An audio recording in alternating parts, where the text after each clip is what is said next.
Greetings and welcome to the United States Transhumanist Party Virtual Enlightenment Salon. My name is Gennady Stolyarov II, and I am the chairman of the US Transhumanist Party. Here we hold conversations with some of the world's leading thinkers in longevity, science, technology, philosophy, and politics. Like the philosophers of the Age of Enlightenment, we aim to connect every field of human endeavor and arrive at new insights to achieve longer lives, greater rationality, and the progress of our civilization. Greetings, ladies and gentlemen, and welcome to our U.S. Transhumanist Party Virtual Enlightenment Salon of Sunday, June 16th, 2024. I am pleased to be here in Dublin, Ireland, once again for the third annual Longevity Summit Dublin, which is being hosted by Longevity Events Limited in partnership with LEVF, the Longevity Escape Velocity Foundation, of which I am also proud to be the treasurer. And we have today several notable guests from Longevity Summit Dublin. We have also recorded interviews with several other attendees.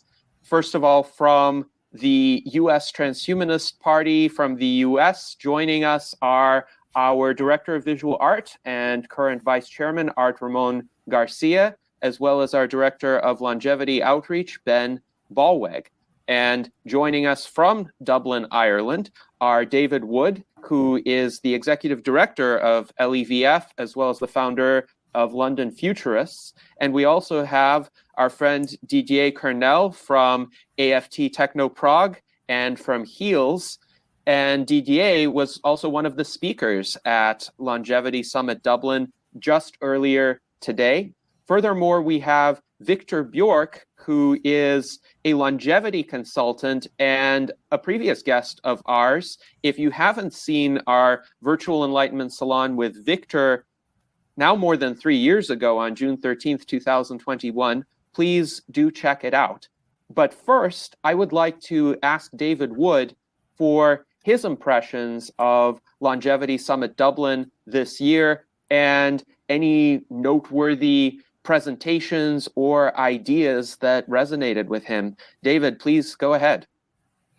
Thanks very much. This was an extraordinary 4 days, I have to say. Lots of news, lots of progress as well. So some of the talks, I've seen earlier versions of them in previous years, but in all cases, there was more news closer to clinical trials with various compounds, companies evolving, pivoting from something that initially had seemed to work and then had given some problems, and they were pivoting to something which had more reason to be successful. The sessions started before 9 o'clock in the morning. 8:30, I think, was the target, and continued till after 6. So there was lots and lots to choose from. And if I pick out a few, I'm inevitably going to miss out a great deal. That was also meritorious. But let me pick maybe 3 themes, which I think some particularly striking. The first was animal super agers. And the reason I like this theme is I think it's a narrative that members of the general public can relatively easily get behind before they get lost in discussions about, well, if there was a solution to aging, there might be overpopulation or something like that. They can easily engage instead in the details of the fascinating lives of some very long-lived animals. So we had a talk, for example, about a species of fish which I'd only heard a little bit about before, called the buffalo fish, which is a little bit like a carp, but something separate. And what's remarkable about these fish, which can be found in various inland freshwaters in North America, is that we're fairly sure, by a number of reasons, that many of them are over 100 years old. And sometimes people shrug and say, well, it's true, some water creatures do live long lives, but that's only because they're living in very cold and deep surroundings. And if it's very cold and very deep, then life slows down. But that's not at all the case with these buffalo fish. They live in shallow water, they live in warm water, and it's quite remarkable what they were doing. So that was a fascinating discussion. Another creature we heard about was bats. Lots and lots of bats, different species. And sometimes people say, all creatures have the same sort of number of beats of the heart. And so some creatures have slow beating hearts, and that's why they live longer, and other creatures have fast beating hearts and they live shorter. But that's completely invalidated, first of all, by birds, many of whom have fast beating hearts and live 6 decades or more. It is certainly invalidated by bats. And we heard from Emma Teeling, a researcher in Dublin, who has spent, she said, probably 30 years of her life investigating the long-lived species of bats and how they managed to do it. So that was fascinating as well. And bats are remarkable not just because they have mechanisms to help them live long, even at a high temperature, but they have mechanisms to fight off viral infections. Now, bats are sometimes notorious as the origins of many viruses that cross species and infect humans. Well, the other thing to say about bats is they often coexist with viruses. And if you try to inflict new viruses onto bats, they get the viruses, they have a high viral load, but they don't get ill as a result. They don't get inflamed. So people are studying like crazy. And the reason to study these super long-lived animals is that we can find out how nature has achieved this, long-lived animals in various ways, and we can copy some of the mechanisms. Perhaps the most famous long-lived animal is the naked mole rat, which is a eusocial animal, lives in burrows under the ground, and there is typically one queen, and all the other females are infertile.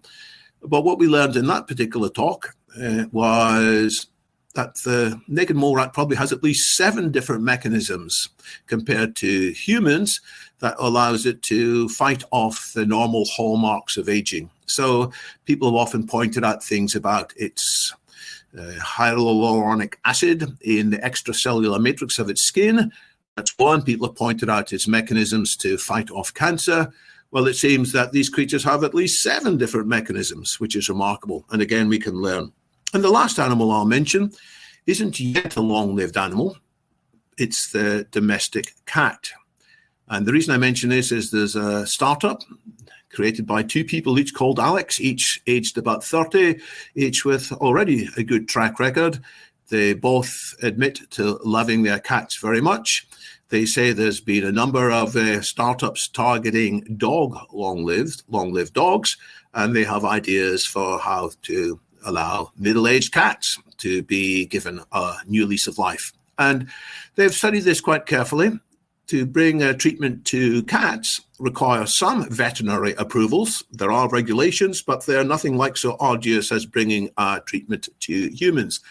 So they think that with a favorable wind, and they already have some significant funding behind them, with a favorable wind, they could be in what's known as conditional approval with their therapies within 18 months. And then they will have another 5 years to demonstrate that there are no significant adverse problems. So it could be that within a couple of years or 30 months, there will already be cat owners who are delighted that their cats have a new lease of life. So that's theme number 1. I might pick out super aging animals. Briefly, theme number 2 I might pick out is, we can call it nanoparticles. Now, many of us in the transhumanist world have long looked forward to what we imagine would be nanotechnology. There would be Drexlerian, named after Eric Drexler, Drexlerian factories and nanosurgery and such like. And much of that hasn't happened.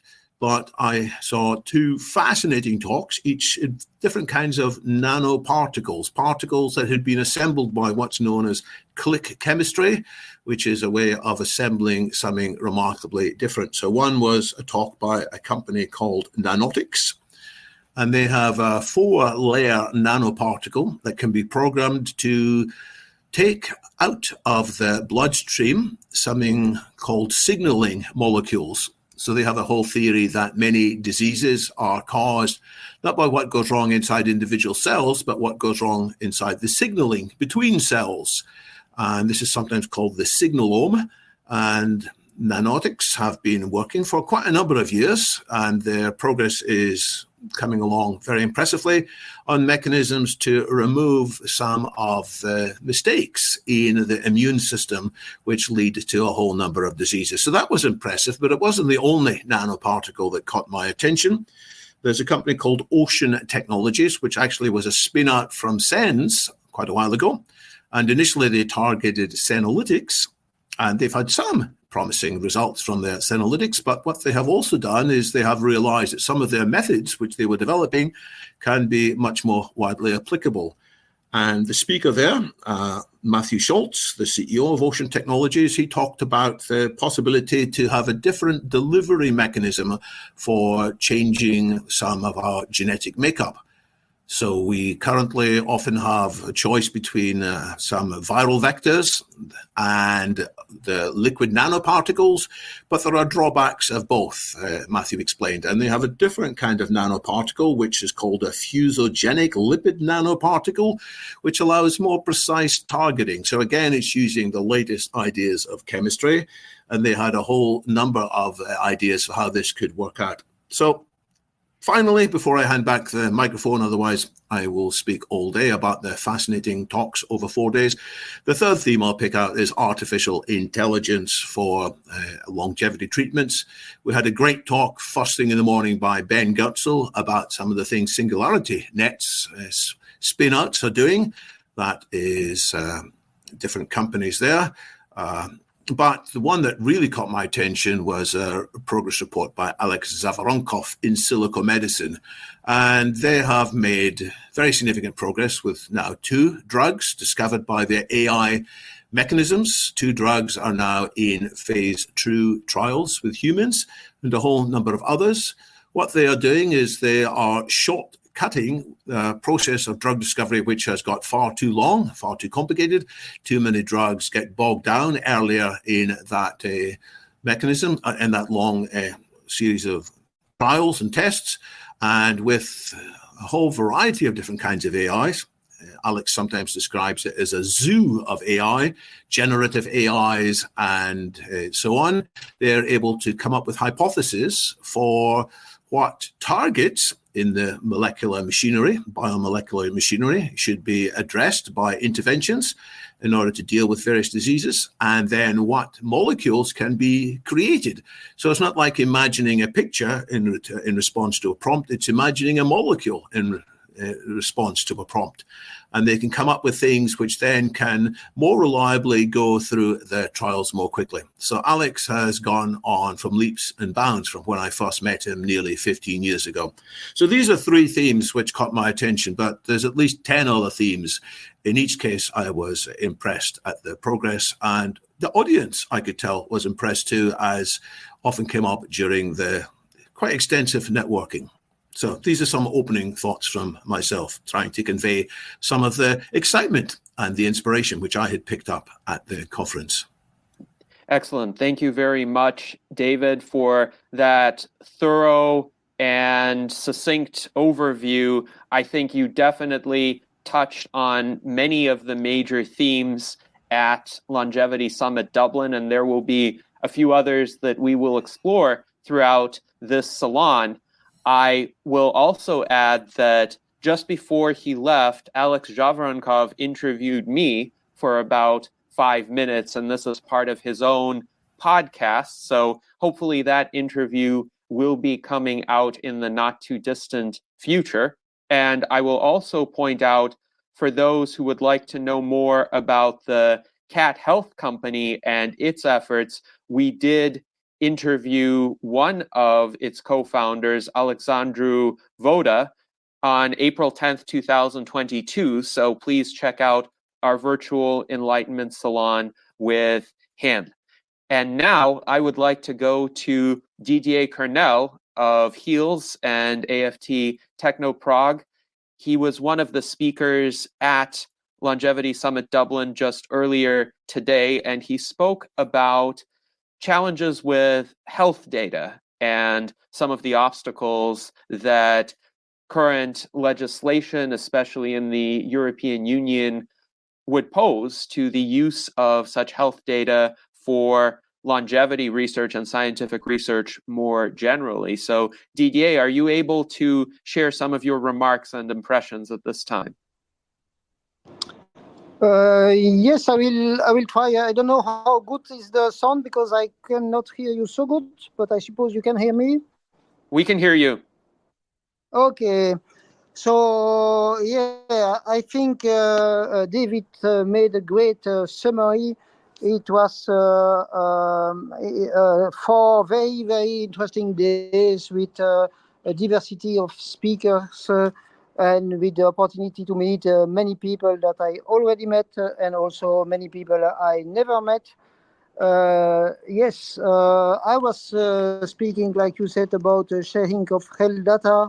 For me, that is one of the, let's say, fascinating and sometimes a bit depressing aspect of modern technologies. It makes it possible to, it makes it theoretically possible and easy to share data. But it makes it also possible and easy not to share health data and to protect it for IP reasons, for privacy reasons. And I spoke, among other things, about a big multinational American company who is called IQVI and who has a lot of health data but doesn't share it. So that was my intervention today. What can I say? I'm sorry, I'm in the airport and it. I had difficulties to find a place to be more or less cool. I think David, for me the most probably the most impressive discussion was about this buffalo fishes who really seem not to age, and who even more than that seem to be kind of having less fragility when they age than before. So it's very, very interesting. And I think that I will organize, and maybe actually we could organize here, I don't know, conference, a small conference with the guy who was speaking.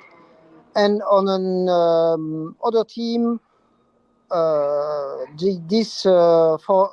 during the 4 days I had, they were, like in many other places, quite a few discussions concerning artificial intelligence. And I hope that we will be able to organize during the next Dublin conference one workshop only about this, and also in the next months. So that's it for the moment. I will let the other participants All right. speak. Thank you very much, Didier. We appreciate your remarks as well. And in terms of buffalo fish, yes, this was quite new information for the vast majority of the attendees at the summit. The researcher who presented it is Professor Alec Lackman. You can look him up here via his faculty profile at the University of Minnesota. And I also have various follow-up questions that I hope to ask him in the not too distant future.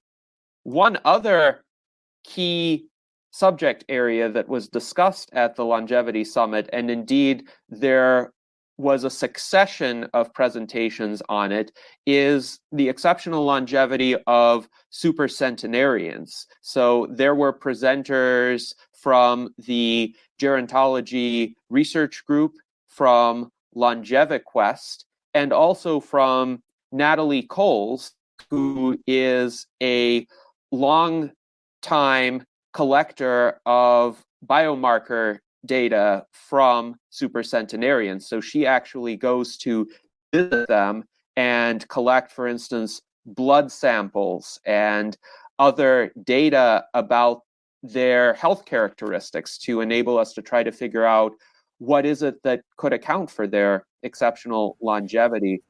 And another individual who was present at the Longevity Summit, who is an expert on supercentenarians himself, is our friend Victor Bjork. And I was quite pleased to be able to follow up with Victor regarding everything that has happened for him during the 3 years since our prior virtual Enlightenment Salon. And now I will play the interview that I did with Victor. Please prepare any questions that you might have for him, because he will be available after that interview to respond to them. So, Victor, it is good to speak with you again. Of course, you have been our guest for a prior virtual Enlightenment Salon back in 2021, and we also helped you with the Victor Run virtual race when you were raising funds for your stay at iCore Therapeutics in New York. So now you are a longevity consultant. So tell us about how you made that transition and what your work involves. Thank you very much, Gennady. So, as many of you know, I have been very involved in this field for a very long time, and I decided to dedicate my career to understand and create impact in this field. So, a bit briefly, after that I worked at iCore, I proceeded and moved to Switzerland, and I moved and I worked there as a business developer, where I helped find potentially interesting companies. And after a year there, I moved on and I set up my own business, where I help funds in space to understand specific challenges like scientific due diligence, landscaping, interesting areas, and also I help private individuals who are interested in the field to understand specific challenges and avoid being fooled by all the snake oil that also exists. So it is a very enjoyable experience, and it was actually a bit of a coincidence that I managed to get multiple clients at once, and I set up my own company, and I moved to the Mediterranean island Malta, which I very much enjoy. So I'm lucky to be able to work with my interests. Yes, and you are a great example of an individual who has been able to make a living in the longevity field as a self-employed person, and that is really quite remarkable. What would you say is the skill set and the pathway that led you there, in terms of what needed to happen in order for you to have a career like this? First of all, the basics is that you have some kind of degree, but it doesn't necessarily have to be a scientific degree. In my case, I'm a molecular biologist. I actually started out with medical school, but I didn't want to work as a doctor, so I want to work as a scientist. But then I thought about how do I position myself to create the maximum amount of impact in the field. So that is always in the back of my mind, to think in that targeted way. And if you are very, very passionate about something, that usually shines through, and you will be able to get clients and people who will support you. So there are multiple ways. There's not one size fits all. So. Yes, and certainly for people who are interested in doing something like this, they will need to figure out what their skill set is and how they can forge their own path. But in the meantime, the longevity field itself has evolved. How would you characterize the major changes that have occurred in the past several years, especially since we last spoke in 2021? Yeah. For the past several years, if we start including like a 7 to 10 year horizon as well, then it gets very interesting, because most of the field has really appeared since then. It has gone from fringe to almost mainstream in that regard, and there's a lot of capital coming into it right now, and even the COVID pandemic did not crush the interest, and I do think many new areas have opened up that we didn't think of before. It was not until 2011 that we knew that you could rejuvenate mice by removing senescent cells, and now that has really emerged into a large biotech area with very, very serious people involved. So in the cellular programming, as they have been speaking about today as well, it's very interesting what you can actually do. We don't know the path to the clinic, but we know a lot of fundamental science is known, so we can actually charter and understand aging in a way that was not possible before. Because if you said cure aging 50 years ago, that was really a fringe thing, not only because of how it was perceived, but because you didn't have the molecular tools to do anything. But now we have so many techniques, CRISPR, all the lab probe tissues and cells, and we understand what's going on, AI. So now it's not as ridiculous anymore to think that we can do a lot when it comes to health span and lifespan for us. Yes, indeed. And hopefully that perception that we can do a lot will continue to spread, because that ultimately is what will continue to support this industry and the research. Now, you said one of your activities as a consultant is to help your clients distinguish between legitimate research and snake oil. And how do you help them identify the differences? What do you look for in terms of both promising signs and red flags?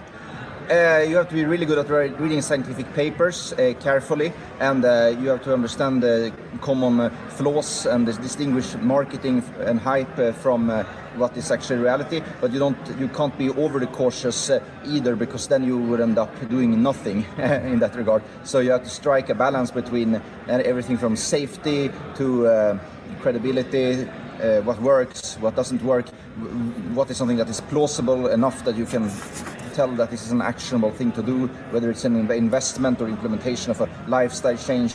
You have to find that balance, and that's a very large area. You have to constantly read new scientific papers and stay on top of things to be able to do that in a good way. Mm-hmm. Yes, indeed. Now, one of the areas of interest that you've cultivated and made part of your extensive knowledge base is the study of supercentenarians, and you've met many of them. You've met Emma Morano, who used to be the oldest person on Earth when you met her, and we had an interesting discussion a couple of days ago about the attributes of these supercentenarians and what some of the commonalities are. One of the comments that you mentioned is essentially most people die because of something that is their weakest link, and they could be fairly well off in terms of their other attributes, and somehow these supercentenarians have avoided, at least longer than others, being killed by their weakest link. So could you talk a bit more about that? Yes, indeed. So humans age at roughly similar rates, but the rates are not exactly identical. And we have the hallmarks of aging, whether you say it's 9 hallmarks or 12 hallmarks or even more. They feed back upon each other. So when one thing goes wrong, other things snap as well. So in order to become a supercentenarian, you would need to age slowly in a rather coherent way across multiple tissues, but also not have a particular link. So I think, for example, the slowest aging person in the world on a molecular level might have died at 80 because of a weak link, rather than move on to. So the question is, if you would measure aging, it's really how long would you live if you live to the most frail state possible without hitting a particular endpoint that causes death.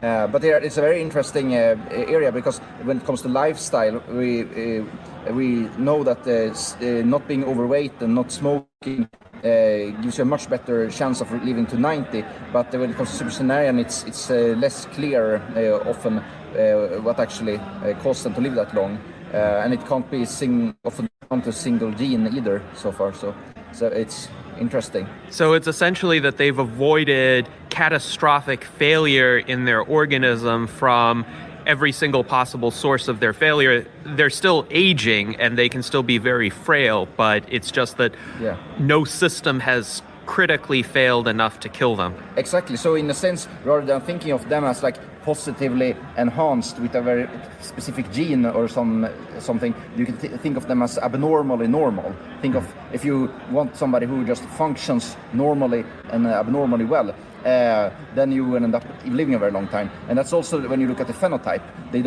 They're more females than men, for example, but there's no very distinct. It doesn't. There's no ethnicity that prevents you from reaching 110, and there's no particular phenotype. It's not like in mice where you have the Ames dwarf mouse. There is a mutant that lives very long. but the supercentenarians can be of average height and average appearance. There's no just the correct balance of not having a catastrophic event and not having anything particularly wrong with them. So abnormally normal rather than enhanced in a particular way. This is very interesting, and actually this discussion has led me to an insight that could guide a lot of people in their lives. So, of course, in order to be successful, one has to have a talent or an activity where one excels to a significant extent, more so than the rest. And for instance, for you, it would be your knowledge of the longevity field, because you're able to deploy that into your career and you're focusing on that. And each one of us has a talent like that we could develop to the maximum.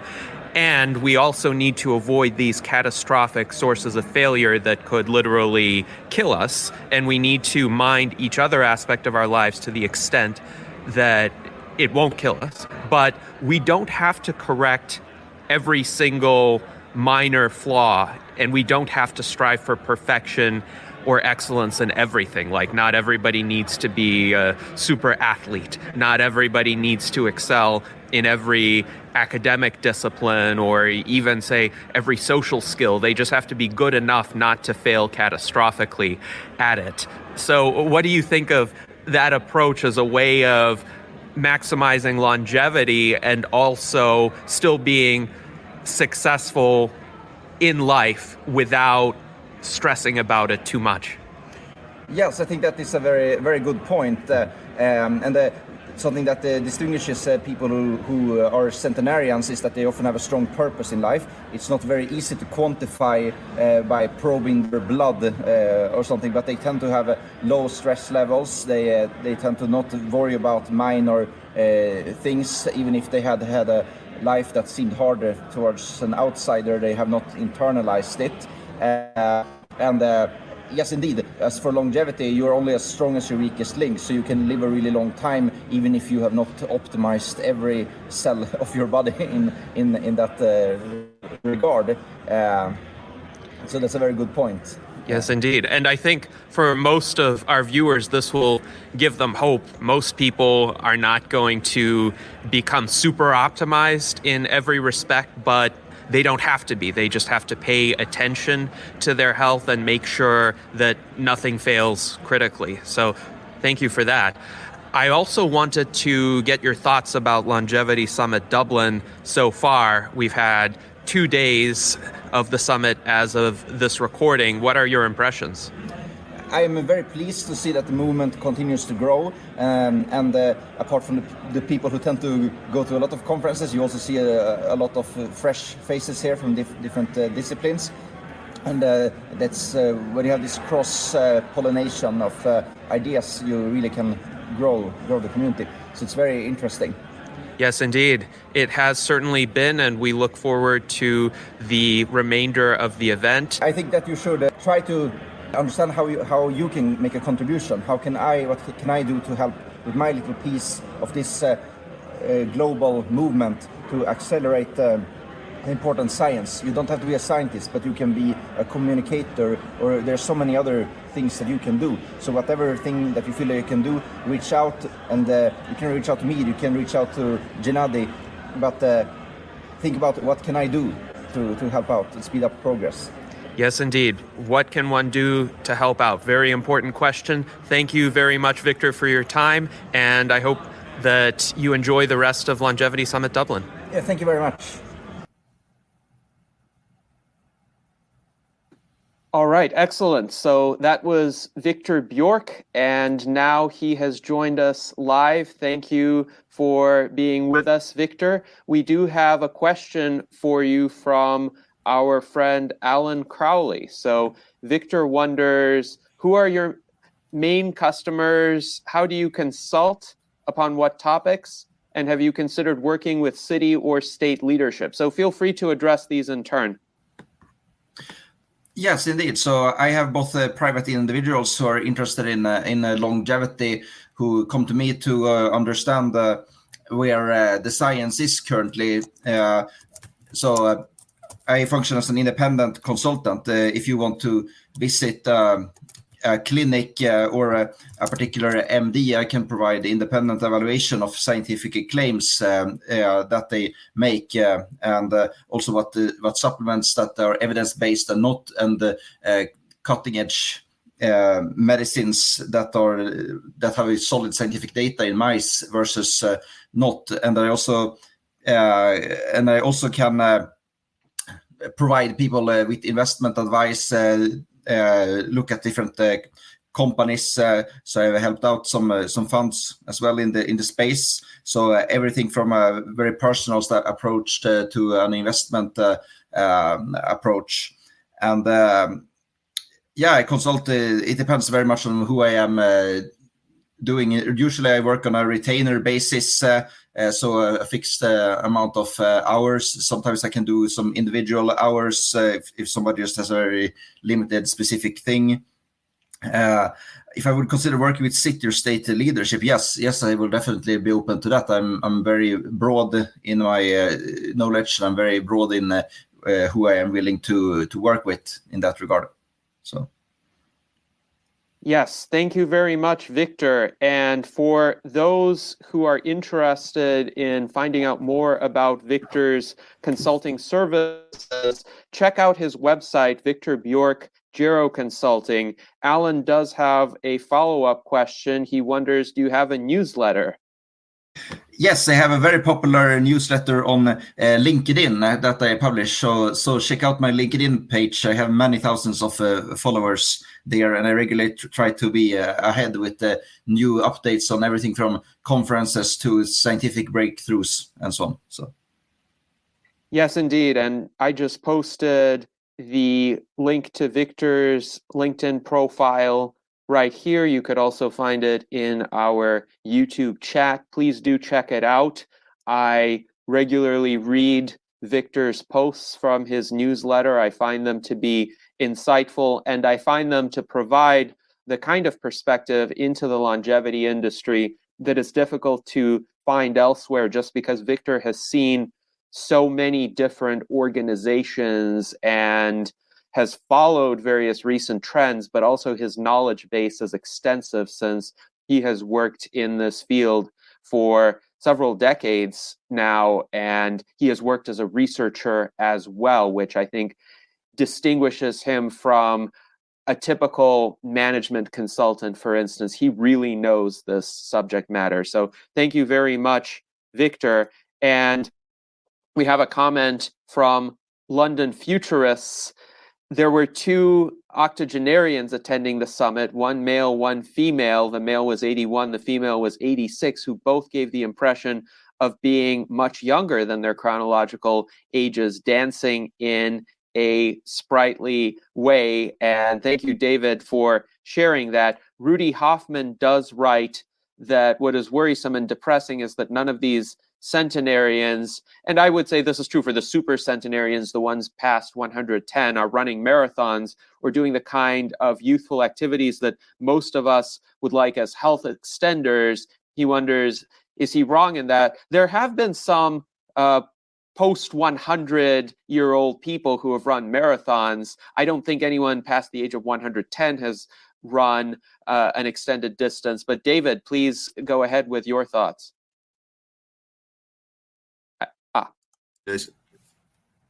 Yes, I just unmuted you.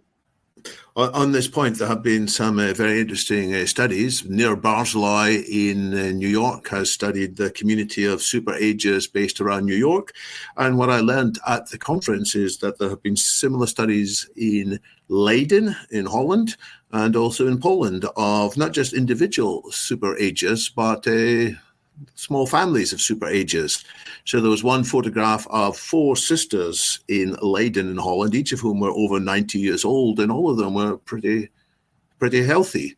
So it is the case that some people who are much older than the norm, they don't just live longer, they are healthy for longer. And given that they are in these family groups, where in some cases the quality of lifestyle isn't so great, we have to say. Some of these families of super agers included people who smoked a lot or who didn't eat much vegetables, famously. So there must have been a strong genetic component, we would think. And indeed, there are other signs that you can live healthily. And one photograph that was shown by Natalie Cole had Britain's second oldest man, who is 110 or maybe 111. He was actually standing up unaided. So most of the time he sits down, to be clear, but he did have enough energy to make a few steps completely unaided. So there is some good life, quality of life for some of these super ages. So we can learn not just what allowed them to have so many candles on their cake, but what gave them the health characteristics of maybe a 60-year-old when they were in their 90s. And it seems there's not one gene that has that result. Just as nature provides many different animals with different ways to live much longer, and we have to investigate each of them to see how applicable the mechanisms might be to introduce into humans. In the same way, it looks like different parts around the world have discovered different mechanisms whereby these super agers in small local groups can live significantly longer than the norm in this healthy state. At one stage, it was thought, well, we'll study this and we'll find one gene which makes all the difference. And there are some genes that show up again and again. There's something called FOXO3, which I think is involved in the insulin growth factor signaling. I can't remember the details. So there are one or two that come up quite often, but the likelihood is that there may be dozens or even scores of separate genetic mechanisms to be discovered by this. Yes, so we just started looking, and we should look a lot more. Yes, thank you very much, David. And I definitely appreciate that perspective. Also, here's an article about the oldest known marathon runner, Fauja Singh, who ran a full marathon at the age of 100. This is an article from the official Olympics website. He is nicknamed the Turbaned Tornado. And if you can see a picture of him on that article, he definitely looks much younger and healthier than a typical 100-year-old. I would like Victor to opine on this. So is it the case that most of these supercentenarians were indeed able to be physically active and vigorous far longer than people typically would be, and their decline tended to happen fairly late in their lives, like in their 100s or 110s? Yes, that's absolutely correct. On average, of course, there's some people who are able to survive very long in what we would call a frail state. Now, supercentenarians have not been mapped molecularly, so we don't know exactly how they are aging slower than the average human. We would need really good digital twins to figure that out. But we can at least get some rough approximation with so-called ADL scores, which means activities for daily living, which is, of course, what physiologically separates people from being able to function independently and being in a nursing home, because that's not really molecular aging. It's how the molecular aging impairs physiology. So, but on average, people who live to 110 tend to be independent until the age of about 100 to 105, and then after 105, they have severe enough limitations that they need care, either full care or partial care on average. There have been a few instances of people living completely independently to over 110 and even driving a car, but these people have not lived that much longer after that, despite that health. But it's very clear that if you compare the average 80-year-old who is going to live to 115 versus the average 80-year-old, you will definitely be able to easily point that out. A child could point that out. It's obvious enough for that. So, yes, indeed. So supercentenarians do live longer in good health. However, and I think this is extremely important, they do still decline eventually, and indeed at a fairly predictable rate, because aging still affects them. And we highly encourage good lifestyle practices here at the U.S. Transhumanist Party, but it's important to note none of today's good lifestyle practices or none of the genetic luck that these supercentenarians have right now will make them live to 150 or even 130. For that, we need advances in biomedical science, in rejuvenation. So thank you very much, Victor, for your insights. Daniel Tweed jokes, does longevity consulting typically come with a lifetime warranty? So I think that's a bit humorous, but do you want to say anything on that, Victor? It would be good if it came with that, I guess. Something I should market, maybe. Yes, indeed. Yes, indeed. All right. So I am going to play our next interview, which is with a good friend of ours and our foreign ambassador in Spain, Dr. Jose Cordero. I met up with him also in the evening of the second day of Longevity Summit Dublin, and he was quite enthusiastic about several key developments that he will mention to us just now. So here is Dr. Jose Cordero. Ladies and gentlemen, we are here at Longevity Summit Dublin with our friend and U.S. Transhumanist Party foreign ambassador from Spain, Dr. Jose Cordero. Welcome, Jose. Thank you, Gennady. We are having this fantastic conference here in Ireland to promote immortality. Yes, indeed. We are both immortalists, and there are many who think like us here, and you have your book, The Death of Death, in Spanish and in German, and on your tie. Yes, yeah, the tie goes with the book. I also have it in English, in Chinese, in Russian, in Italian, in Korean, Japanese, and here in German, which is, they changed the title. In German, it means the victory over death. Yes, the victory over death. May it be achieved soon. So, Yes. Jose, you were telling me before that you spoke with Ray Kurzweil recently, and his book, The Singularity is Nearer, is coming out. But Ray Kurzweil has remained convinced that longevity escape velocity will be reached in 5 to 6 years by 2029 or 2030. What reasons does he give for this view? Well, I love Ray, and I have known Ray for over 30 years, since I went to MIT, and he gave lectures at MIT. So he's fantastic. He has been right about 80+% of his projections over half a century. He's better than Rasputin. Forget about Rasputin or Nostradamus. Total horrible.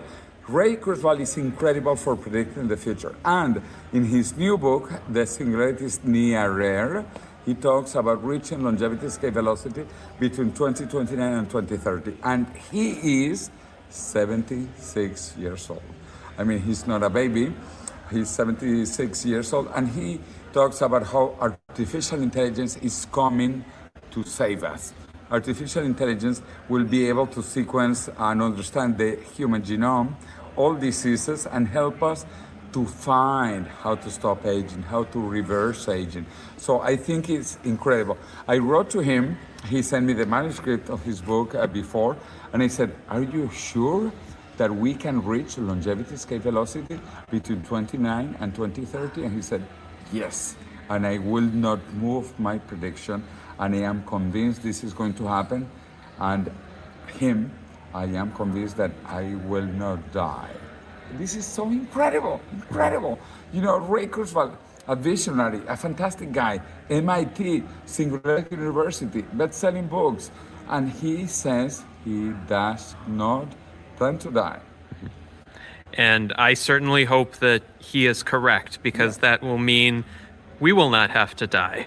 And absolutely, because we're younger than him. Yes, yes. So it's interesting because some significant advances in artificial intelligence would need to occur between now and then for that to happen. We've had some remarkable advances in large language models and generative AI, but those systems are still not sufficient to really understand biology or mathematics to the extent that would be needed to identify viable approaches for reversing senescence. So does Ray think a new paradigm of artificial intelligence is just around the corner? Yes, yes, and yes. Even generative AI is new. This is like 3 years old. It didn't exist before, and now it is, wow, you can actually predict what might happen because of this generative AI. But now more will come. Actually, intelligent artificial intelligence, because generative AI, finds what has happened in the past and makes a prediction. But we will have really intelligent artificial intelligence, and it will be able to understand what we cannot. Like the human genome. The human genome is big, it's 3 gigabytes of data. We have 23,000 genes. We humans, we have a limited brain, a small brain. Artificial intelligence has no limits. So yes, AI will help us to become immortal. Mm-hmm. Yes, I certainly hope so. Now, you have said before that what you are afraid of is not artificial intelligence, but human stupidity. And there are a lot of people today who are afraid of artificial intelligence, and some of them provide some reasoning behind it. Others are just fearful and reactionary. But my question to you is, in the race between artificial intelligence and human stupidity, which side is winning right now? Well, I think artificial intelligence will win, but we will be merged. We will be fused with artificial intelligence. My professor at MIT, Marvin Minsky, one of the fathers of artificial intelligence, he said that we will merge with artificial intelligence. We will become more intelligent.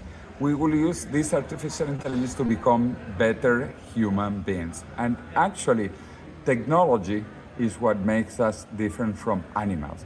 We are animals with technology, and now we are animals with artificial intelligence. So I am so excited. We are going to be incredible things. And as Ray Kurzweil says, and here in my book, The Death of Death, we will reach longevity escape velocity in 2030. So don't die before 2030, because we will be able to rejuvenate you by then, in 6 years. So this is the best time to be alive and to remain alive. We're between the last mortal generation and the first immortal generation. So, Gennady, what do you want to be? Yes, I definitely want to be part of, perhaps the second or third immortal generation, because I want people who are 50 years older than I am, or even older than that, to make it to longevity escape velocity. But yes, I definitely want to be there with them. But Jose, you had a recent parliamentary election where you ran for the European Union Parliament on behalf of the Future Party in Spain. So could you tell us more about that? Yes, and thank you for asking that. Indeed, on June 9th, we had elections in Europe for the European Parliament. And we had two longevity parties, one in Germany and one in Spain. And we were campaigning for biological rejuvenation, for creating an agency for rejuvenation in Europe, because Europe is getting old and older, and we are aging fast, and there are no children. It's actually very sad. There is not a new generation in many European countries. Anyway, so I'm happy to tell you I had 6,000 votes in Spain, and I can also tell you I don't have 6,000 friends in Madrid. So I got a lot of votes. In Germany also, they were close to 19,000 votes, which is a lot of votes. Not enough to become members of the European Parliament, but it is a good beginning, a fantastic beginning. And this movement is growing in Germany, in Spain, and soon in many other countries of the European Union.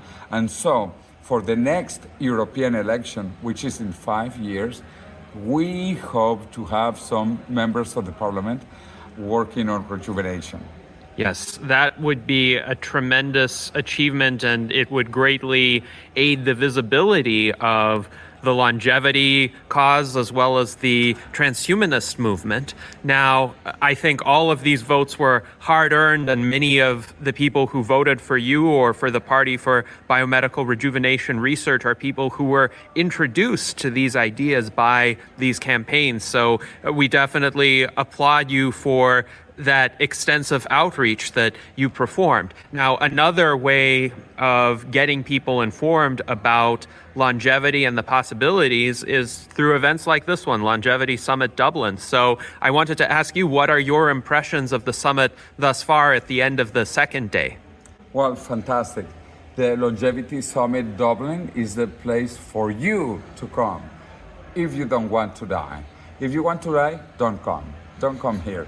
This is a great place with great science, with the latest achievements in science, what is happening in epigenetic reprogramming, what is happening in stem cell therapies, gene therapies, CRISPR. All of this you will find out here in Dublin. So I'm very excited and happy to be part of this movement that is growing exponentially. And so in 5 years, we do want to change the world. In 5 years, Ray Kurzweil might be right. And we will have reached longevity escape velocity, which basically means immortality in the sense that we will live long enough to live forever. But aging, still aging, until the year 2045. That is the magic year when, according to Ray, we will have biological rejuvenation. So two important dates. 2030 and 2045. 2030 to reach longevity escape velocity, and the Longevity Escape Velocity Foundation, which was founded by Aubrey de Grey, is working towards that now with mice, with the Robust Mouse Rejuvenation Prize. This is a fantastic experiment because mice and humans, we share 90% of the genome. Yes, you, me, we are similar to mice, 90%. Anyway, so if we can make mice live longer and longer and longer, we will do this with humans. So that's by 2030. And then rejuvenation, which is the important part. We will become younger and younger. It's not that we are going to be immortally old. No, we are going to be immortally young. Yes, and that is such a wonderful future to look forward to. I certainly hope that Ray is right and that we are on the cusp of these advances, but they won't happen automatically. They take hard work from all of the scientists, all of the technologists, all of the advocates like you, Jose, who have been at work tirelessly for decades, supporting the longevity cause, spreading the word about it, writing books. So I would encourage everyone to get The Death of Death in the language of your choice. It's available in English now as well. And I hope that we can all live long and prosper. Absolutely. I always say that, live long and prosper. I am a fan of Star Trek, and I think we are going to begin colonizing the galaxy. It's so beautiful. Elon Musk says it. We are the last uniplanetary civilization. We are becoming a multi-planetary civilization, and this is incredible because the first Martians will be humans. We will be the first Martians. So this is fantastic. I mean, the future is so beautiful, and I want to be there, and you should be there too. Let's build it together. Thank you very much, Jose. A pleasure. Indeed, it was a pleasure to hear from Dr. Jose Cordero, and he gave quite a spirited set of remarks earlier today as well. I wanted to follow up on Jose's mention of the robust mouse rejuvenation study that is now 16 months underway. And of course, this is Aubrey de Grey's flagship project at the Longevity Escape Velocity Foundation. And Caitlin Lewis, who is the scientist overseeing the project, provided quite a detailed and eloquent update about the progress at Longevity Summit Dublin. You can also read Aubrey's update. The latest update that was published was on May 7th, 2024. And these are the survival curves that we have right now from this study. I am going to show them briefly. So you can see here for the male mice, there are 10 cohorts, and you can see here at the bottom the legend that shows what each of these colored lines represent. And you can see that the red line showing the group that received all of the treatments is at, I would say, about 65% survival as of the last recorded data point, whereas the thick blue line showing the group that received none of the treatments, the control group, is below 30% as of the latest update. And when these mice were as old as the mice in the red cohort, this group was only at 40% survival. And we see a similar set of patterns with the females. Now, there are some differences by gender which are notable, and in this strain of mice, the males do actually live longer than the females, but you can see the significant gap between the red cohort and the blue cohort as well. And I would encourage you to explore these graphs and read Aubrey's update as well. And now, David, you would like to discuss the appearance of Peter Diamandis as well as the HealthSpan X Prize, which is big news for the longevity community. Thanks. Well, first, I'd just make a little bit more of a comment about the significance of the RMR1 project. Because one thing that impressed me was the number of people at the conference who clearly understood that this was a breakthrough project in many ways. It was a sea change. Since the approach that Aubrey has been advocating for more than 20 years has up to now been a divide and conquer approach in which different categories of damage of aging have each been analysed and individual treatments have been proposed and developed and researched for different types of damage. But we're now moving into a phase which Caitlin Lewis described in her presentation as it is now time to combine. In other words, to see how the different treatments which have each individually been proven when applied to middle-aged mice to extend their remaining lifespan by perhaps 10 or 20%, how do these different treatments react when applied together? And there are different kinds of treatments. So one of the ones that of the four is something that is given in the food, rapamycin. There's another one that involves a different kind of treatment altogether, a senolytic. There's another one that is for some mice to extend their telomeres. And there's a fourth as well, which involves the transplant of young hematopoietic stem cells. So 4 different kinds of treatments. And it's very important to understand what kind of crosstalk or what kind of influence there might be between the different treatments. So that's what the project is exploring. And it is generating much more data than you can see just on these graphs. There is lots of data about how the animals look, because you can tell often by looking at them how curved their spine is, how much they can grip as well, and internal organs. So Didier Cornell, who's on this call, is right when he emphasizes we need to collect health data, and this is health data of an unprecedented kind. And Caitlin, I thought, gave a very clear talk about this, and afterwards, everybody that I spoke to, and people often brought it up without me raising the topic first, that this is a project of great significance, and people are looking forward eagerly to when we can do version 2 of the project, which will, as Caitlin explained, probably have up to 6 treatments per mice. And all of the mice, including the controls, in this case, will probably be given rapamycin because it is the single treatment that seems to be the most effective in its own right. We will also put wheels in each cage for the mice because mice do like to run, and when they run, it seems it extends their lifespans as well. And we'll have 4 other treatments. That does depend on funds being raised. And that takes me to the remarks I'd like to come into next, which is sources of funding for significant rejuvenation projects. Peter Diamandis was interviewed, at the event. Most of the speakers were present. Just one or two, for various reasons, couldn't make it. And Peter Diamandis was on what he described as the first family holiday he'd had for many years. So he broke away from his holiday and was interviewed by Aubrey on as to the X Prize, amongst other things. And the X Prize is the world's largest ever prize. $101 million has been set aside from various sources that I'll describe in a minute, in order to attract people to do something which goes beyond what we are doing in RMR.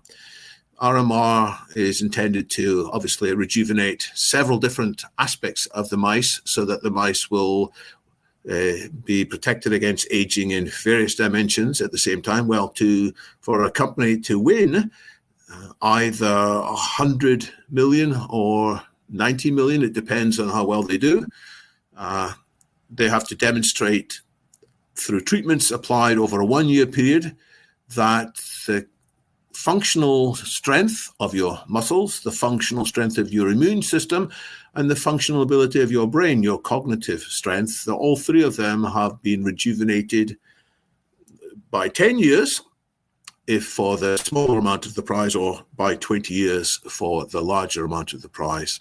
I think this is truly game-changing, and there are large numbers of people who are interested and talking about ideas by which they may win this prize. Now, the prize is set to be awarded, hopefully, in 2030. If it isn't won by 2030, it may continue a little bit longer.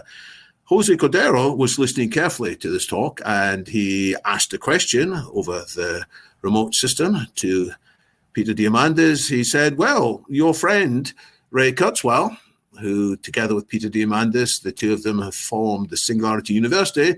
Ray Kurzweil is convinced in his new book that we will get to longevity escape velocity by 2029, 2030. What do you think, Peter? And Peter, as you might review in due course when you watch the recording, was quite diplomatic.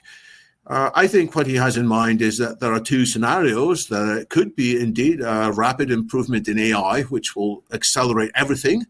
But in case there isn't such a huge improvement in AI in the short term, then we must extrapolate what we can see with today's AI, or incremental improvements on today's AI, and all the other treatments that were being discussed at the Longevity Dublin event. In that case, I think maybe by 2030, we won't have rejuvenated people in all aspects, but we will have the ability, hopefully, to rejuvenate people in many aspects. And that will buy all of us who are still alive then enough time to wait for more treatments to become available in the next 10 years or so. Now, I mentioned the funding for this. It comes from three sources. There's 101 million. There is a number of individuals who have put money in themselves, including Peter Diamandis, who put $5 million of his own money up as part of the prize, and many other people put up similar amounts. There was one other successful businessman whose name, unfortunately, I can't remember. He did put up a significant amount of money too, in part because his son is suffering from a premature aging disease. So that has partially motivated him. But the largest amount of money comes from Hevolution. And that's the last thing I'd like to talk to. And then maybe I will ask Victor to comment on Hevolution, because I know Victor has made a special study of what Hevolution are doing. Hevolution is the fund set up from within Saudi Arabia, dedicated to spending more and more money as time passes in support of longevity research. Actually, they don't call it longevity research. They're always quite careful to say increased health span, that people who live longer will have much healthier times as they live longer. So they have set up two initiatives. One of them is an investment fund where they will invest with the expectation that at least in some cases there will be a commercial return. But then there's also a grants side in which they make grants to academia and to other places, such as the X Prize, without any expectation of a commercial return. And they've taken a while to get up to the run rate that they said initially they'd hoped to reach. They haven't reached it yet, but increasingly they are spending more money. And this could be tremendously significant. There were two speakers at Dublin from the health span. From Hevolution. The CEO, Mahmoud Khan, at the last minute was called away on other personal business, but his chief of investment was there and gave a very interesting talk. And also separately, another one of their scientific advisors who also works for one of the leading consultancies in the US. He gave a fascinating talk about the economics reasons why we should all be getting behind healthy longevity. So I'm encouraged by what Hevolution are doing so far. I wish they would spend more money more quickly, but they are building up speed, I think, and their backing of the X Prize is truly significant. Victor, I wonder if anything you want to add, because you have been watching Hevolution from your own point of view. Yes, thank you, David. I don't think Victor is on the stream at this time, but if he does return, we can ask him this question, and I definitely appreciate your overview, both of Peter Diamandis' comments on the X Prize health span, as well as the activities of Hevolution and the remarks by William Green, who was present in person. He is the chief investment officer of Hevolution. So another theme that was addressed at the Longevity Summit is jurisdictional innovation. So as we know, because we held our salon with Augmentation Limitless, who now have an affiliate in Roatan, the island of Roatan in Honduras, there is now a special economic zone there called Prospera. And I had the occasion to interview two gentlemen. One of them is Trey Goff from Honduras Prospera Inc., which is the entity that set up Prospera as a special economic zone. And another individual is Pedro Henrique, who is one of the founders of Vitalia, which is a city, a pop-up city, an innovative community that is dedicated to life extension.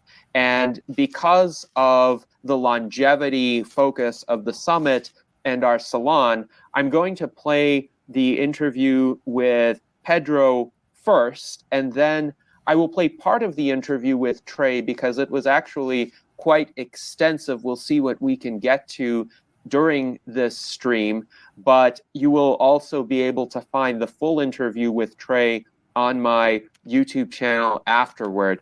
But for now, let us hear from Pedro Henrique. He is quite an enthusiastic speaker and supporter of longevity. Pedro, could you please introduce yourself and tell us about your interest in longevity as well as how you became involved with Vitalia? All right. First of all, thank you so much for this opportunity to talk a little bit about Vitalia. My name is Pedro Henrique. I am one of the pioneers in Vitalia, and we are creating a society that aims for the first time in history to get in the same spot, the same place, people that want to shape the future of longevity, of human augmentation. So basically, also getting this input on transhumanism. Our idea is by creating density of highly aligned people, we are able to push forward the frontier of development. We work with biotechs, we work with cybernetics, we work with a bunch of startups that want to get things done and want to actually move the humanity and our capacity forward as fast as possible, because this is pressing and is urgent, and we are living this super interesting time in history that we have the knowledge, the technology, and the willingness to make these things happen. So we're truly glad to be here talking with you a little bit about what you are doing. Yes, indeed. I'm pleased to be speaking with you as well. And indeed, we live in interesting times, an era of jurisdictional experimentation. So as many of us know, there was a pop-up city called Zuzalu, which was a precursor to Vitalia. And could you perhaps tell our viewers a bit about Zuzalu and also how Vitalia is different, how Vitalia is the next step from that? All right. So basically, Tuvalu happened last year in Montenegro. It was an initiative spearheaded by Vital Buterin, and it was what we call a pop city. It's within the lines of a concept called network states. It's to experiment how can we get Web3 ideals, Web3 governance tools and frameworks, and implement it in the real world. Okay, and this was an initiative that happened for 3 months, if I'm not wrong. And from that initiative, a bunch of enthusiasts also continue working on their own projects. Vitalia is one of these projects. Tuvalu is mostly focused on Web3, even though there's alignment with a lot of interesting topics like that go beyond Web3, namely longevity and biotech. But Vitalia itself specialized on this vertical, on biotech and longevity and long bio and life extension. And our goal is to get some of the principles that were implemented in this pop-up city and try it by plugging the concept in what we believe to be the best place in the world that allows us to create a network society, a startup society, a long bio society that is Prospera in Roatan. So it's a special economic zone that gives us, well, from the Honduran government, that gives us complete freedom when it comes to defining the most appropriate health, legal regulations that leverage and expedite this goal of biotech development. And that's how, so this year in January, for the first time, we had our own pop-up city, Vitalia, that started in the beginning of January. We had amazing thought leaders over there. We had Aubrey, that is hosting one of the most important presence here in Longevity Summit in Dublin. We had Naval Ravikant, we had Balaji, we have Brian Johnson. We had a lot of opinion and thought leaders worldwide that came to visit us, that we did this experiment on what would be to live in a place, how to engineer the paradise that we want to see on Earth. And we were lucky enough to have this amazing traction that worked with us and made Vitalia not only a successful pop-up city, but also allowed us to seed the permanent basis for this permanent community that still exists and is going to keep existing, we hope, forever. That's what we're working on, at least. Yes, indeed. And one of the most important questions in my mind, apart from how to make individuals live forever, is how to enable good organizations or good societies to endure forever or indefinitely, so that we don't have situations like violent revolutions or disintegrations of society, or societies degenerating into tyranny, which has happened often throughout history. Great empires have collapsed, for example. So do you think Vitalia offers a proof of concept of a society that could endure where previous models have failed? So let me first clarify something. Our goal, of course, is to work in life extension, but it goes beyond that. We think that life extension is a consequence of health. If you're able to mitigate things like aging, if you're able to focus on being healthy, a side effect is going to be actually not dying, or at least not dying through natural causes like aging or diseases. So our goal is mostly to focus on life expansion, in human augmentation. How can we go beyond our current limitations? So life extension is something that we are focused on, but it's one of the side effects, a lot of the side effects that can come. For example, intelligence increase can be also one of the consequences. And so answering if we are bulletproof regarding some of the vices that have been haunting societies for millennia or since humans exist. No, we are not bulletproof. But we are open to experiment and to adapt the best practices that allow us to try to mitigate those possibilities. At the basic level, so if we are able to engineer the new kinds of humans maybe are going to have the cognitive capacity to solve problems that we haven't done before. If we're able to invest in AI, a technology that allows us to leverage also our decision-making capacities, we can also maybe find solutions that until now we haven't seen before. But at a more basic level, assuming that these things are still in process, we try to work with tools that are open to the community to engage and contribute in a speedy manner, because through iteration is the best way for it to evolve and to actually build something that is anti-fragile. And right now we do that mostly by aligning with Prospera, and Prospera has been collecting the best practice in terms of the most successful legal structures worldwide, economically. For example, special economic zones like Hong Kong, like Dubai.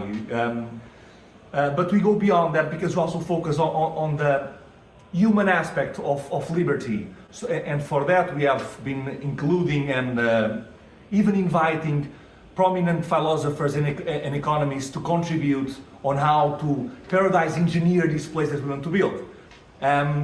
On a second hand, regarding these two, besides Prospera, we also are employing open source solutions, a lot of them also based on Web3 protocols.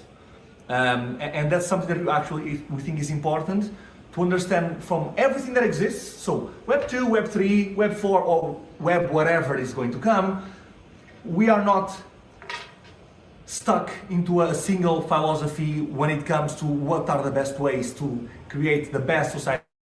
We are open to the best solutions to optimize for the right and not optimize for to an ideology. So anyone that wants to come, anyone that wants to contribute, anyone that believes that has an interesting solution, we invite for people to come. We have radical tolerance.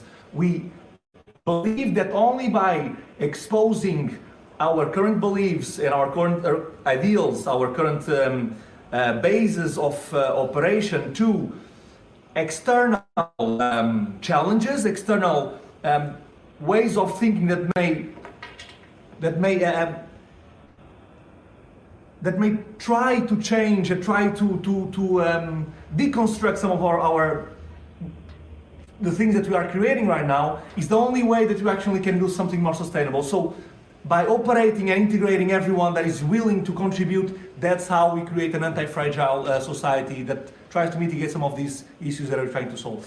Very interesting. So it's possible that Vitalia will become a hub of new political theory and experimentation, similar to what happened during the 18th century in Europe and in the United States, where essentially new Republican or small d democratic forms of government were devised. And prior to that time, much of the world was comprised of monarchies. So maybe still newer political structures and policy frameworks will be devised in Vitalia through these collaborations, through various thinkers coming over there and sharing their ideas. Now, I wonder, in your view, what are some of the policy reforms that Vitalia would be able to implement that could streamline, for instance, the discovery of new medical treatments or the deployment of those treatments to patients who might benefit them? So we believe in several things. We think that the best person for you to talk a little bit about the legal innovations are going to be the ones from Prospera, some of our partners. But we in Vitalia, we are leveraging some of these legal frameworks, mostly those that allow us to, for example, expedite the go-to-market of biotechs from 10 years and billions of dollars to less than 1 year and hundreds of thousands of dollars. That's a completely change of paradigm, because what happens is, first of all, you allow for companies to start monetize in really earlier stages. So for any kind of researcher or scientists or entrepreneurs that actually want to start doing something in this field, now they have an option. Because to become an entrepreneur on an industry that might require 10 years to do something, well, that's not quite attractive. And we believe that by changing this paradigm, we are going to incentivize a potential revolution in terms of the creation of new biotechs, new cybernetics, new ideas in the realm of biology that can change completely the way we operate. We also, regarding new regulations, also we believe that this is done, and it's important for us to focus a little bit. So we are able to shorten this process because we are most focused on safety. So the efficacy trials are not one of our main concerns, because we believe that's one of the main concerns of the companies providing the solutions, and they are liable for these solutions. And within the legal system that we create, they can be litigated, they can be a target of being sued if they're not doing with what they are promising. Anyone from the community can do that. But our main focus regarding a government entity is to guarantee safety. So by focusing on the safety aspect of these trials, we allow that we guarantee that everything we're doing is actually safe for everyone to implement. And this allowed, with also the possibility of the right to try, enables us to eliminate one of the main causes of death right now, is the slowness, this pace of development that we don't see the effect on our daily lives, because everyone thinks about the people that are saved by a drug when it's wrongly administered. For example, if something happens regarding a new treatment, we can see the effects of it being done in a poorly manner. What we don't see is the silent symmetry of people that die because a lot of these solutions didn't go to market so fast. So some studies say that in 10 years, hundreds of thousands of people can be, tens of thousands, of people are saved by FDA regulations regarding safety. What we don't see is the hundreds of thousands, or maybe even millions of people that die because the solution was not put into the market fast enough. And our goal is to create this system that fuels, that allows for people that have problems that need to be solved urgently. Because when you are diagnosed with something that may kill you, safety is important, efficacy of course is important, but to have something that you want to implement and to try to save your life, that's the key thing that we're trying to solve over here. And our goal is not to replace the system completely regarding safety, of course. We are not, we believe that we need to find ways to collaborate with existing governing bodies, but what we want to do is first allow for these solutions to go to market super fast, and then by providing these solutions that can be used by any kind of person, we're also producing data that can then also expedite the process through traditional means, by collecting data and proving what is being done is actually successful and useful, and can be implemented through a more traditional mean of approval. Yes, indeed. And we in the U.S. Transhumanist Party strongly support the broadest possible right to try, not only because of our strong support for patient autonomy, but also because of this data collection element that you mentioned. The best way to collect data about the efficacy of a treatment is to see it deployed in real-world settings. Sometimes the phase 3 clinical trials are too controlled to account for all of the variability that happens with actual patients. Now, for those who would like to get involved with Vitalia, what are some of the opportunities that are available? How can people do more to either collaborate with you or even to come over there? So all this information is in vitalia.city. We are we have a website. We are on X. You can also contact me through enrich.ai. But the best way for you to get involved is get yourself there. Come to visit us. And we are organizing events throughout the year. Usually we do summits, we do workshops. Right now in July, we are going to have our acceleration sprint, where we're going to organize 3 summits in 1 month. Bioaccelerationism, a surprise one that is going to be announced soon, and Human Augmentation Summit. What happens is we are going to have experts from these areas coming, contributing to this field and showing you how can you actually be a part of this movement and what are the amazing new developments emerging in the area. Besides that, we have, while these summits are happening, we have this acceleration sprint program that brings startups that want to either they are in early stages, they don't want to get something from the ideation stage to something palpable, something physical, and they aim to get an idea to a business plan, to an action plan, to a fundraising plan, learn how to pitch and to get something rolling so the idea can start getting the attention that they require to move forward. This is one of the targets that we can come over here, join us. We're going to have workshops with industry experts. We're going to get you ready to start your startup journey.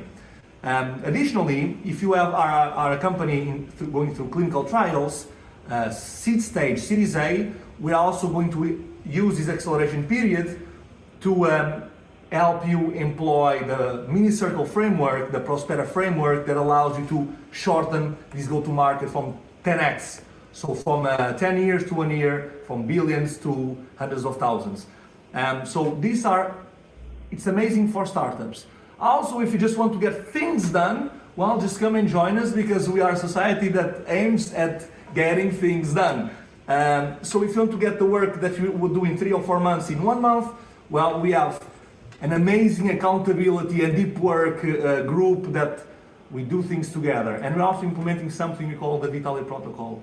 Vitaly Protocol aims to implement the best techniques of productivity and deep work, implement the best techniques for health, so working out, we're talking about nutrition, talking about sleep protocols, and we use a third pillar that is based on technology to leverage all these kind of things, from AI assistance to second brains to therapy tech to all these things and cybernetics that can enhance our capacity. So either if you are a startup, either if you are curious, we are organizing these things all over the year. And in July, it's going to be an amazing place to try all these things in a tropical island. So the second biggest coral reef in the world, where you can come, enjoy, get things done, and become a part of this movement that aims to push forward the frontier of human capabilities.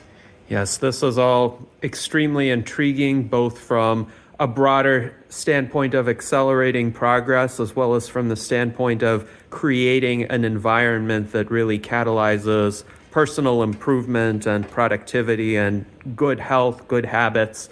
So, Pedro, thank you very much for speaking with us today. One last question for you, since you've been here now for 3 days at Longevity Summit Dublin. What are your impressions of this event? Well, this event gives me a lot of hope on an industry that it's good to see that people are taking seriously the possibility to eliminate aging. That aging is a disease, and we are getting our resource together, and we are getting this amazing intellectual capacity aligned to, well, fight one of the main challenges of humanity. So for me, it's super grateful and super inspiring to be in this environment with such amazing people. So I'm really glad to be over here, and I'm really glad to get to know you also. Yes, indeed. I'm very happy that you were able to attend and to have met you, because certainly our causes are quite aligned, and I wish you the best of success with Vitalia. You too. Thank you so much. Thank you. All right, so that was Pedro Henrique, and he did wish that we all live long and prosper at the end of that interview, which I appreciated. And he also referred me to Trey Goff of Prospera Honduras, Inc. Today, we are only going to have time to show a portion of our interview with Trey, but we do get into enough of the details about how Prospera operates that I think this will motivate quite an interesting discussion. And then the remainder of the interview will be accessible from my YouTube channel soon. So now let us hear from Trey Goff. He is quite fascinating as well. Hey, it's a pleasure to speak with you today, and you just presented on Prospera. So for our U.S. Transhumanist Party audience, could you describe briefly the concept of a special economic zone in Honduras and some of the history of Prospera. Absolutely, no problem at all. Thank you so much for the conversation. So Prospera is a special economic zone off the coast of Honduras on the island of Roatan. What that really means is you could think of it kind of like a municipality, okay, in the United States, except this particular municipality has a number of degrees of freedom, has a significant amount of autonomy from the central government's legal and regulatory environment. We're operating under a constitutional amendment that the Honduran Congress passed back in 2012 and 2013 that effectively enables us to work closely with the Honduran government to form a brand new legal and regulatory system within this special economic zone to rapidly catalyze economic development and create prosperity for Hondurans and unleash innovation for entrepreneurs who look to operate in the jurisdiction. Prospera was founded back in 2017. We were the first formally approved ZEDE. We spent almost 2 years working very closely with the Honduran government and international legal and governance experts to build our governance and regulatory environment to make sure it was based on best practices from around the globe and that it would maximize prosperity and economic freedom and therefore the ability to operate businesses within the jurisdiction. We've been operating for a few years now. We're over 1,000 acres in size now. We have a number of buildings and companies that are operating inside the jurisdiction right now, especially focused on the cutting edge of biotech, longevity, and things that are very compatible with the kind of transhumanist movement as a whole. Yes, indeed. And we in the Transhumanist Party certainly welcome jurisdictional experimentation. One of our interests, apart from making individuals live longer, is to enable societies to last longer without descending into either chaos or tyranny. So what are some of the ways in which Prospera might help to fulfill that aim and hopefully itself endure for an extremely long time? Absolutely. I love this question. So let me start at the meta level for a second, kind of speaking both kind of more personally here. One of the most important things about Prospera is that we are catalyzing competition in governance, right? Governance is a service that is currently provided by public entities, what we think of as political entities, right? But governance in and of itself is a service. It's simply setting the rules of the game, enabling fair dispute resolution, and setting the rules by which people interact within a jurisdiction. One of the most important things that Prospera is catalyzing is a new competitive industry for governance as a service, right? We are one of the first movers in this industry. There are a number of other companies that are doing it right now. But our end goal, even if, again, at a meta level here, even if we don't survive, but 20 years from now, there are 1,000 new jurisdictions trying and experimenting with new, better forms of governance that I will have considered us a wild success in any case, right? The objective here was to catalyze this entire new industry of governance as a service to create competition for governance such that it improves rapidly over time, the same way any other industry that is exposed to competition in the marketplace improves over time. Now, Prospera specifically has been structured to last effectively forever. This is because we have a kind of our legal structures, if you will, are two-tiered. There's two separate legal entities. We have the Prospera ZEDE, which is the political entity. Again, this is the municipality I was mentioning earlier. It's the political legal jurisdiction, right? And then we have Honduras Prospera Inc., which is a Delaware C Corp. It's an American company. It's the operating company, right? We provide the capital and a lot of the funding and the actual kind of work to start the jurisdiction. And that means we kind of set the initial rule set. Over time, our governance evolves to have more citizen input in such a way that we can ensure that the short-term interests of the jurisdiction are balanced with the long-term interests. I'll give you one concrete example of this because I know that's a little abstract. The composition of the Prospera Council is a 9-member council. It's the governing entity of the jurisdiction. Okay, 5 of those council members are democratically elected by the residents, but 4 of them are appointed by the promoter and organizer of the jurisdiction, which is Honduras Prospera Inc. The reason for that is because almost everything substantial, meaning any statute or regulation or anything like that, requires a 2/3 majority vote of the council.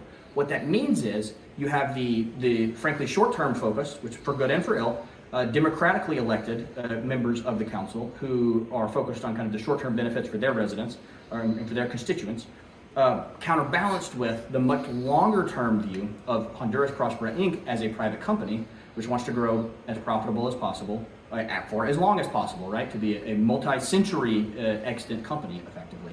So you have a balance of forces on the council where for any given piece of legislation and an important act to be done or passed, you have to have a balance of these interests, of the short-term interest and of the long-term interest.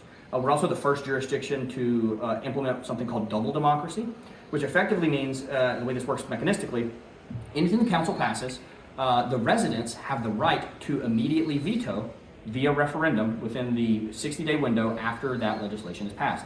They do this via a referendum that has to have a certain vote threshold. However, this effectively gives them a way to stop very bad legislation. Somehow, some way, the council becomes misaligned with the interests of the residents. They have the ability to stop that bad legislation in its tracks. However, they cannot create new legislation through referendum, which is often a mechanism for majority rule in a very bad way, effectively. So we're the first jurisdiction to implement this innovative double democracy model as just a few examples of how we've ensured the long-term political and legal stability of the jurisdiction.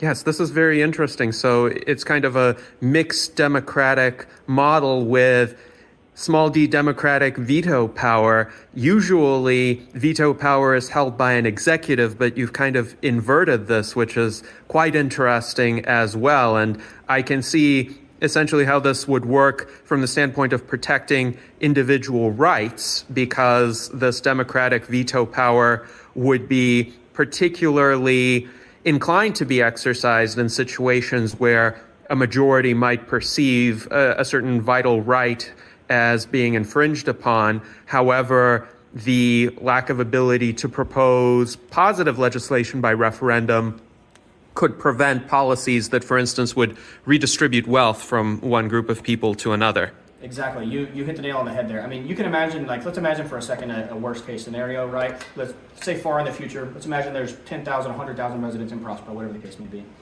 And for whatever reason, say Honduras Prospero Inc. is no longer controlled by the current group of people it's controlled by. It's been taken over by some hostile actor or whatever. And that hostile actor has somehow, some way forced through some bad legislation, right? They've gotten some bad legislation through the council. Well, because of this double democracy, you effectively have a check against either Honduras Prospero Inc. going rogue, or the Democratic politicians going rogue, or the entire group going rogue, effectively. You can stop anything they do in its tracks very early on, because you have this immediate democratic veto power. It's one of the reasons I hate this so much. There's always these, there's been a few articles written by left-leaning publications who call us authoritarian, colonialist, whatever, but they don't realize, because they never actually read anything that we do, that we're, if you just look at the raw facts, the most democratic jurisdiction in the world, just implemented in a much more thoughtful way to ensure that individual rights are protected over the long term, and that the citizens have a say in how they are governed, but not in such a way that mob rule and majority rule can cause wealth redistribution or other violations of property rights, effectively, and violations of individual rights over time. Yes, this is quite fascinating. Thank you for that answer. Now, one of the biggest threats to the longevity of an enterprise such as Prospera would be the intervention of the Honduran government in particular. And we know that in 2022, the new administration of Xiomara Castro essentially expressed deep opposition to the special economic zones and tried to shut them down. But you mentioned in your presentation that there was considerable pushback against that, and you believe that you have been successful in preserving the autonomy of Prospera. So could you please discuss more of what happened and why you believe that this threat has been averted for the time being? Absolutely. I'm going to go in the weeds a little bit here, just because the details really matter. So the first thing to note is that the enabling legislation that allows the creation of ZEDEs is comprised of two parts: a constitutional amendment and a statute, or the ZEDE organic law. The constitutional amendment, the way the Honduran legal system works, requires a 2/3 majority vote of Congress, a supermajority effectively, in 2 consecutive sessions of Congress to change the Honduran constitution, to ensure there's not some short-term kind of impulsive action. Now the statute, of course, just being a regular statute, can be repealed at any time by a unilateral simple majority vote of Congress. Well, they almost immediately repealed that enabling law, the organic law. However, the founders and the framers of this system were brilliant, and we had nothing to do with this, to be clear. These were just a few absolutely visionary Honduran politicians and actors. They anticipated that something like this would happen in the legislation. So what happens is, instead of the repealing of the organic law causing us to no longer be able to operate, all that means is no new ZEDEs can be formed. Because all the organic law really did was set out the rules and the system by which new ZEDEs were formed. So no new ZEDEs can be formed, fine, but the constitutional amendment remains intact. The second repeal vote failed, which means it is protected effectively. It is still part of the Honduran constitution. And as a result, us and the other 2 extant ZEDEs, we're not the only one, can continue to exist indefinitely, where you can think of it as being grandfathered in effectively because we were already there and the constitutional amendment still exists. So that's the first point. The second point is that the Castro administration was also hostile to a number of other private enterprises in Honduras. There's been a lot of news written about this. I'm not sharing any private information here. And there was kind of a grassroots uprising, effectively, welling of support from companies unrelated to us, just other private companies in Honduras, other American companies that have invested in Honduras, because the Castro administration was not friendly to not just us, but a bunch of other private enterprise. So there was a pretty unified pushback by the business sector against many of the things she was doing that has resulted in her losing a considerable amount of political power. And as a result, she's not even running for re-election. And it looks like the opposition party, which is more market friendly, will end up overtaking the presidency in the upcoming presidential election. The third point I want to make is we also had a number of legal protections in place. Because we are a U.S. company, therefore we are party to and protected by CAFTA and a number of other international trade agreements and treaties. And an important part of that is there's a kind of established norm and established in case law and international law that says basically if a country invites another company from another country to invest in that country, and then based on a certain law, and then they repeal that law, that amounts to an expropriation. You can think of it, if you think of it just company, it makes a little more sense. It's like me saying, hey, I will build you a building with a bunch of specialized equipment in it, and then I build you a building, I don't put any of the equipment in it, right? I just violated our contract, which is obviously wrong, and you could sue me, rightfully so. It works the same way. So we have, as a result, sued the Honduran government at ICSID, the International Court of State Investor Dispute at the World Bank, for violating their treaty obligations under CAFTA and a few other treaties. And that case is going swimmingly, and we anticipate a favorable outcome from that as well. I can't share any details there, but suffice to say the combination of all of these things has resulted in us continuing to operate completely unabated. And importantly, this is kind of our most vulnerable time, right? We're the smallest we're ever going to be right now, so it's the easiest to kind of try to push us over. The fact that we repelled the attack now means that any future attack will not be able to succeed effectively because our growth is extremely rapid. There's a bunch of people and companies setting up in the jurisdiction. And importantly, over 90% of the workforce in our jurisdiction is Honduran, and that will remain to be the case moving forward because, again, we exist to catalyze prosperity for Hondurans through innovation and entrepreneurship. And so because our jurisdiction is majority Honduran, as more companies come, as more Hondurans are employed, that becomes a political and voting bloc of itself that can help to have, again, a grassroots upswelling of support to kind of stop such attacks in the future before they even happen. Mm-hmm. Yes, indeed. And I agree that with the passage of time, Prospera's position will only become stronger. And I'm glad that you have these multiple layers of protections in place, both from a legal standpoint and the practical reality of the situation in Honduras. I do hope the administration there changes. Now, as a follow-up on that, do you think the culture of the rule of law is strong enough in Honduras that a future administration would not just decide to disregard the law altogether and, despite your legal victories, just choose to evict Prospera from the territory of Honduras because it can? Sure, that's a great question. The short answer is no, I don't see this happening basically ever. Honduran support for the rule of law, while not perfect, is better than you might suspect. And importantly, if you think about this just from a raw kind of just brute incentives perspective, to be honest, doing so would cause them massive harm because it only further strengthens any litigation we might bring against them in international court, which can massively harm them economically if the ICSID arbitration rules against them. And further, because we are a U.S. company, that means by default we effectively have the backing of the U.S. government. And I'm not just saying anything that people don't already know. Like the State Department all the time helps companies in other countries through diplomacy, statecraft, kind of just helping make sure that American companies are able to operate as intended in countries where they're working. The Honduran government is an enormous benefactor of U.S. generosity and a number of things that the United States does for them.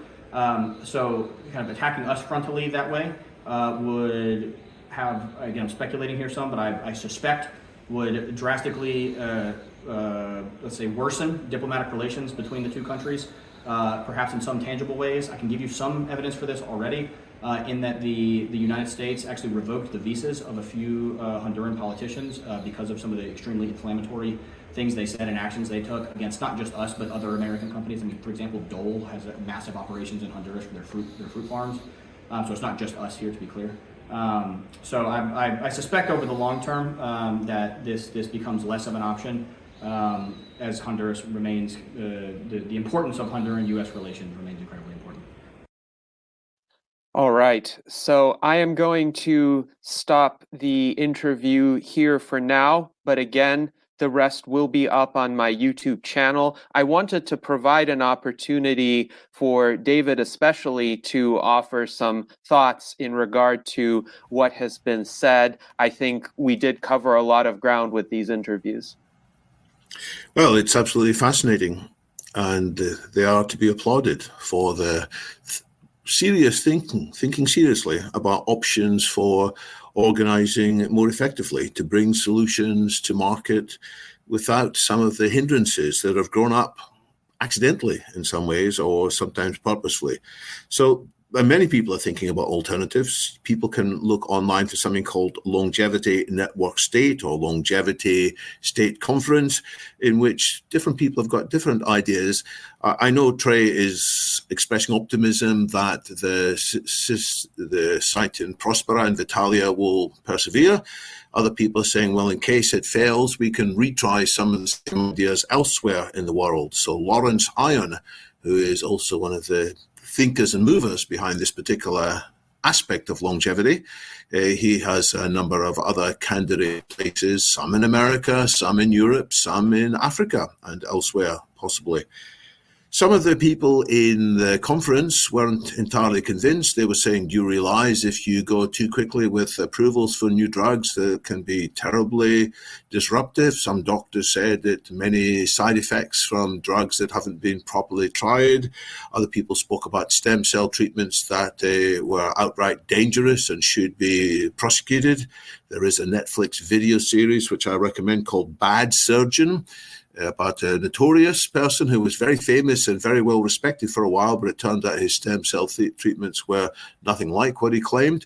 So there is a lot of discussion going on as to how we can get the benefits of innovation without falling foul of free riders, bad actors, and just incompetence. But I think this discussion is going to run and run, and we should encourage it to run and run. We should be creative, and we should be critically thoughtful as well.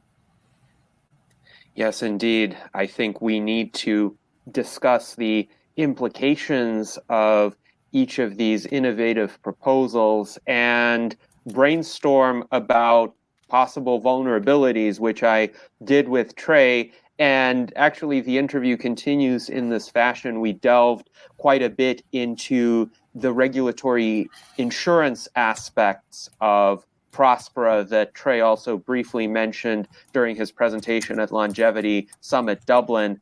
And I think, yes, we need to be open to this kind of innovation, but also thoughtful about possible risks and hopefully averting those risks to begin with. Now, in the last minute and a half or so of the salon, I'd like to invite Ben Ballweg to share any impressions, any feedback that he might have as our Director of Longevity Outreach.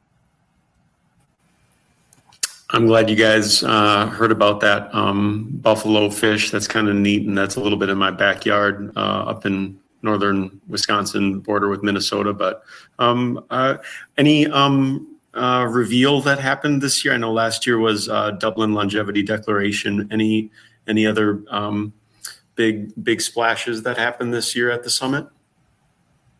I would say the RMR study update, the robust mouse rejuvenation update, as well as the discussion of XPRIZE health span constituted the, I would say, soft reveals because people did know about them, but this wasn't as public of knowledge as it became after the summit.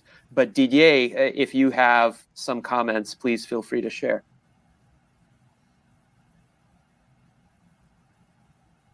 Let's see. I think we might. So yes. Sorry, I couldn't find the mic. Very short. I want to say that concerning gene therapies, there are quite a few things with clinical trials going on. But also I wanted to make a few general comments before we stop. The first one is there are many conferences going on, and this is quite interesting. More conferences than ever. I have the impression more energy and more interest than ever. But on the other side, we have to know that the longest person ever is not older than a few years ago, and oldest rat ever is also not older than a few years ago. So things are there is more energy, there is more knowledge, there is more scientific research, but I think that if there is not a big progress concerning artificial intelligence, we are going to wait a while before we can really live longer. And for me, on the, let's say, relatively short term, what is really important is that the LEVF is one of the really very important things is that the LEVF is getting money for the second experiment on mice, and or that other people are doing other experiments on mice and also on humans, of course. That's it for today. No, I also wanted a general comment that nobody was speaking about that, but maybe some of you know I was kind of especially pessimistic the last 2 years because life expectancy was going down. In Europe, life expectancy is again going up, so that's on the positive side.